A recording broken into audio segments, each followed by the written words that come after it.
This is a brief overview of Off the Streets Toledo. We are located in the Diocese of Toledo, Ohio. We are a sponsored ministry of St. Joseph Catholic Church in Maumee, the Knights of Columbus, and St. Vincent de Paul. You hear the stories about how these folks are impacted by the goodness, the generosity, the love, and you guys are doing, it's a labor of love. Oh yeah. And to see these volunteers gathering, it becomes truly a labor of love. Right. And I really do believe that from like our perspective at St. Joe's, we're growing, we're doing great things here, we're adding buildings, we're doing all this, but that's fine. But if that doesn't lead us to go out, and to extend that love of Christ beyond our walls, beyond our buildings, then we're not doing the work of the Lord, and that's what I love about what Greg and Off the Streets Ministry, Deacon Ed, are all doing is they're taking the love of Christ and they're extending it to so many people. We want to give out a big shout out to Off the Streets Toledo. And I just want to say thanks to God, to Off the Street. Thank you so much for the furniture and just crucifix that I just love. I want to thank God. Thank you, Off the Streets. They have made my house a home now, so I thank y'all. My name is Greg Schaefer. I'm the president of Off the Streets Toledo, and I'm here with Deacon Ed Ireland, who's the Justice Ministry Coordinator for the Diocese of Toledo. We've been in existence for about 2.25 years. So far, we've helped just about 250 people get off the streets, and over half of those people are children. Off the Streets Toledo came from a need that we were seeing in the Diocese of Toledo. We were having during the pandemic a lot of prisoners get out of jail in a neighboring diocese, come to Toledo to our bus station, and they would call me with $30 in their pocket and just the clothes they had on, looking for a place to stay, looking for help money-wise, looking for help with clothing, and so we'd have to put them in temporary shelters. And one night I was on the computer looking for ideas, trying to see what other people were doing, and I came across Off the Streets. And I started reading about it, and I got really excited. I felt like it was the Holy Spirit giving me an answer to my prayer. And so probably within a week, I set up a meeting with some people that I knew, especially from our parish and from the Knights of Columbus, people that I thought could take something like this and run with it. And we had a very productive first meeting. We had a lot of excitement, and wasn't much longer. We had the beginnings and the start of our Off the Streets. Could you tell us about the first family we helped with Off the Streets? Sure. The first family that we helped was a family that was staying in a condemned motel, condemned by the city, and they were staying in the back of the hotel where there was a lot of drug activity going on. There was a lady back there that was homeschooling her children, 6 children, 2 adults living in a one-room apartment. They had been there for a year, and she was afraid to even let her children go outside because of the drug activity. So once the city condemned that motel, I got a call from the city asking if we had any housing for this family.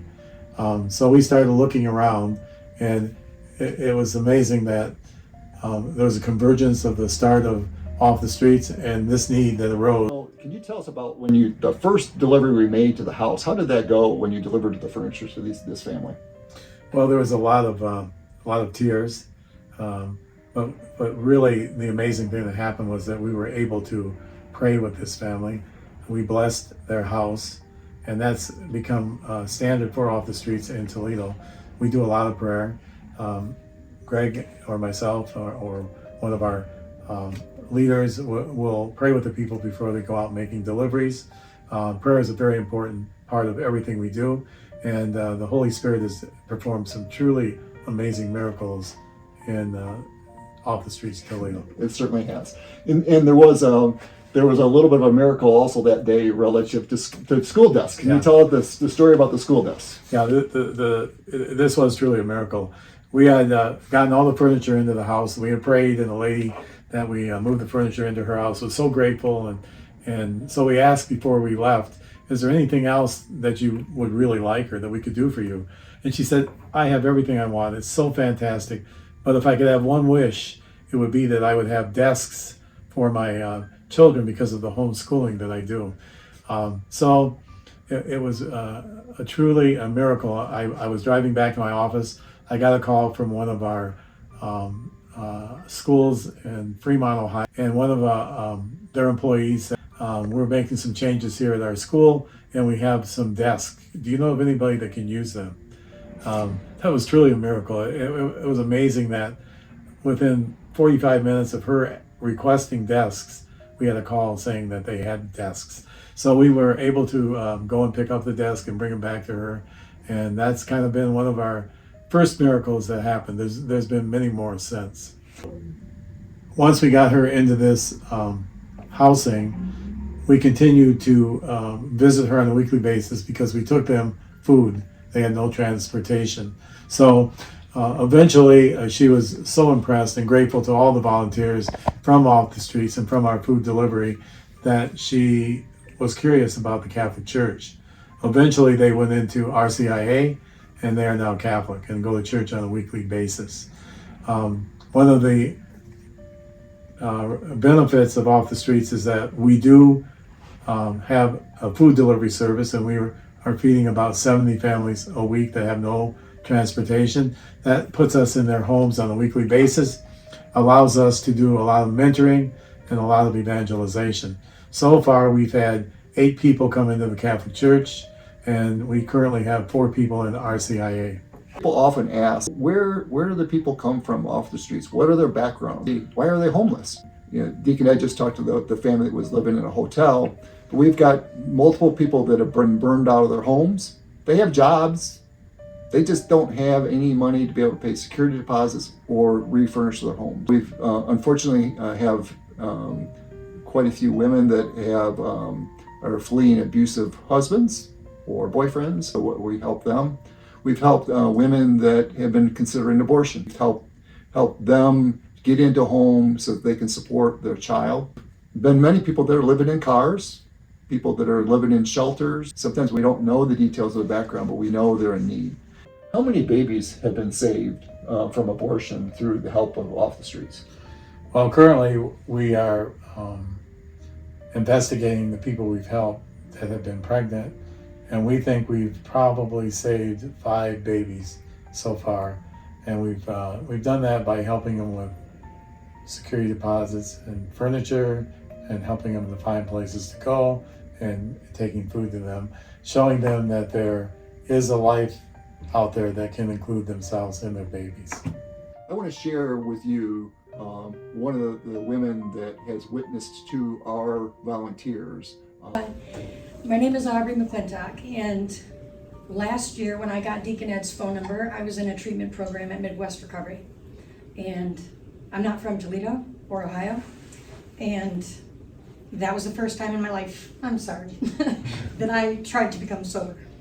And I have 3 children, so I had a lot of legal issues, a lot of struggles that I didn't think I would overcome.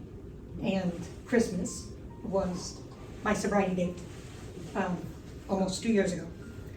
And I met Deacon Ed the second Christmas, and I was extremely surprised at the urgency that he had with helping. And being from where I'm from, you don't get that help. So I didn't expect much out of it. I just knew that I believed in God. And so after kind of explaining to him that I was on a mission to get my children back from my sister who had temporary guardianship while I was incarcerated, I was moving out of Midwest, and I had found a place. I was employed, but I didn't have enough money to get in. So they helped me with the security deposit. And then he furnished my home, beds for children that I didn't even have there yet. So that when they did come, they had something. And it's been quite a road for about 6 or 7 years for those children. So now that they do, we are extremely grateful and can only express gratitude for that. I recently moved from the place that Off the Streets helped me move into because I was able to get into a home, an actual house. We were living in a house trailer, so to be able to have a home for children that have always had an apartment, a trailer, a friend's house, a family member's house, a car, was a feeling I've never felt. So this Christmas, we will celebrate many milestones of the new life that we are living, and that man has helped immensely with 3 children that have struggled to believe.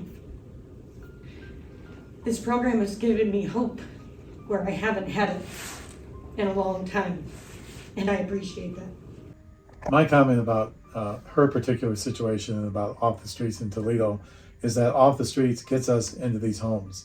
So we're meeting a basic need that they have. We're getting a security deposit, we're giving them furniture, but then we're asking them, do you also have food, especially if we find out they have no transportation. So if they have no transportation, we start to deliver food to the families. And so this is a beauty of Off the Streets. It gets us in, and because we've had a lot of families who needed food, we started the food ministry as an offshoot of Off the Streets. So now we've got 14 volunteers that help deliver to 70 people on a weekly basis, and they're in the homes and they're mentoring to these people, and they're telling them about God. They're praying with them on a weekly basis, and that has led to the conversions that we talked about earlier. The other really nice, what I really like about Off the Streets is that all of the volunteers, whether they're in the warehouse, they're making deliveries, they're picking up furniture, they're delivering food, which coincidentally, we also, some of the women in the parish started a pasta bake ministry where they make these frozen macaroni and beef dinners, and they're part of our food delivery service, and that also has got another 65 people involved. But what I really like about the entire program is that it allows our volunteers and the members of our parish to live out the gospel message, to do what Christ calls us to do in helping the poorest of the poor. You can walk outside of our parish boundaries and within 5 miles walk into some of the poorest situations in the entire world. These people are so much in need, and we've been able to help them. And it's greatly not only made these people grateful for what we've done for them, but it's greatly increased the faith of our parishioners, who just love that they're able to take the gospel message and go out in the world and be Christ-like to these people. Thank you.